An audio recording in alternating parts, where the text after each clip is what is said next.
The Galactic Council chamber fell silent as Admiral Krell of the Vision Empire took the floor, his scales glimmering under the artificial light as he addressed the assembled representatives. "The humans must be contained," Krell declared, slamming his three-fingered hand onto the podium. "Their expansion threatens the stability of our trade networks." Whispers rippled through the chamber. The humans, newcomers to the galactic community, had established colonies on 7 planets in just 2 decades, an unprecedented rate of growth. "Their homeworld is a death world," continued Krell. "Gravity at 1.1 standard.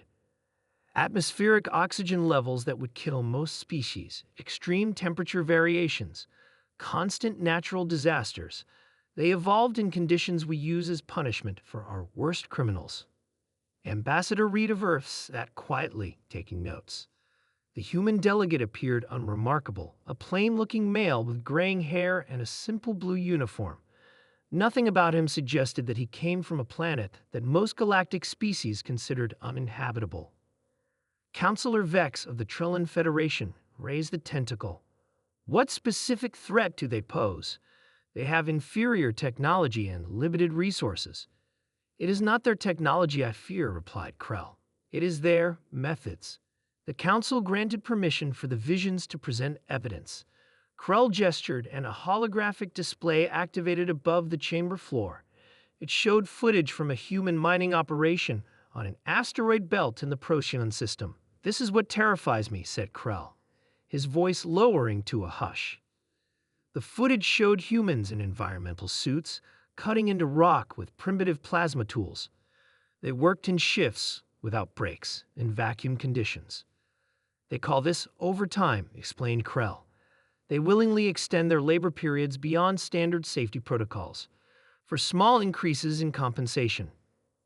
Ambassador Reeb looked up from his notes, a slight smile on his face. "This is merely the beginning," continued Krell, advancing to the next recording. "Here is their resource allocation system." The hologram shifted to display a human marketplace.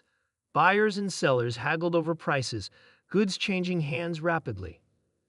"They call it a free market," said Krell, voice trembling slightly. "Resources are distributed not according to need or rank, but through a chaotic system they call supply and demand. Prices fluctuate constantly. There is no stability, no certainty."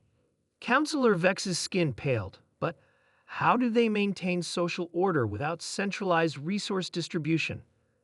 Ambassador Reed cleared his throat. "May I address the council?" After receiving permission, Reed stepped to the center of the chamber. He was dwarfed by the massive aliens around him, yet his posture remained confident.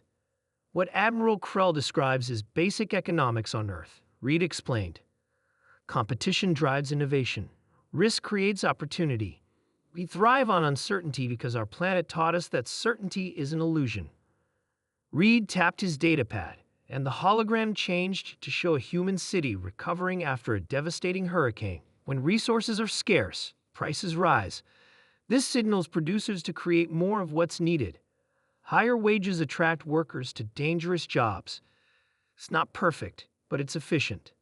"Efficient?" asked a horrified Counselor Vex. "You allow your people to suffer resource shortages based on their ability to pay." "We allow our people to make their own choices," Reed replied simply. "On a death world, adaptation is survival. Our economic system evolved to match our environment." Admiral Krell pointed accusingly at Reed. "This is precisely my concern.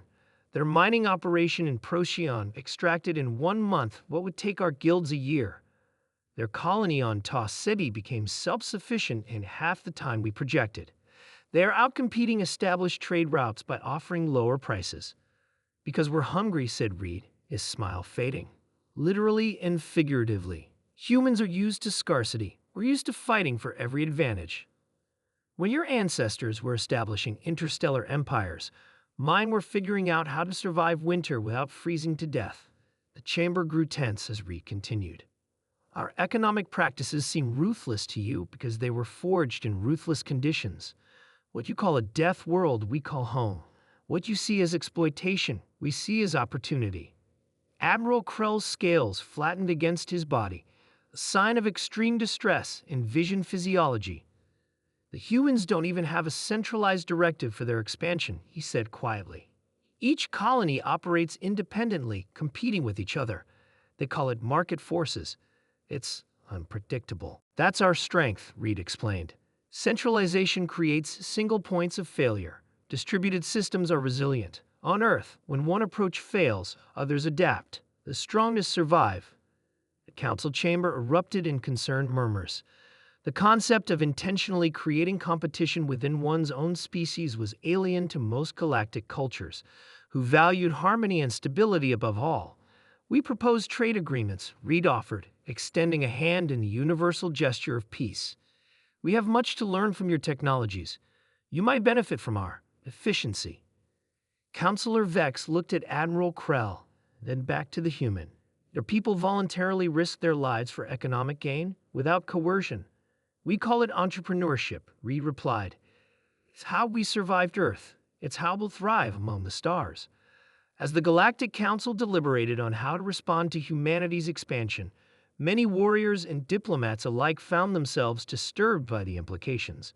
They had prepared for many threats in the vast universe: technological superiority, biological weapons, even psychic abilities.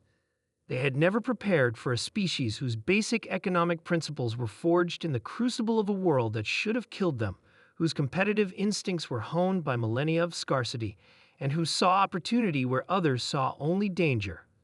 The humans weren't just survivors of a death world, they were its children, carrying its lessons to the stars. And that, more than any weapon, made the galaxy tremble.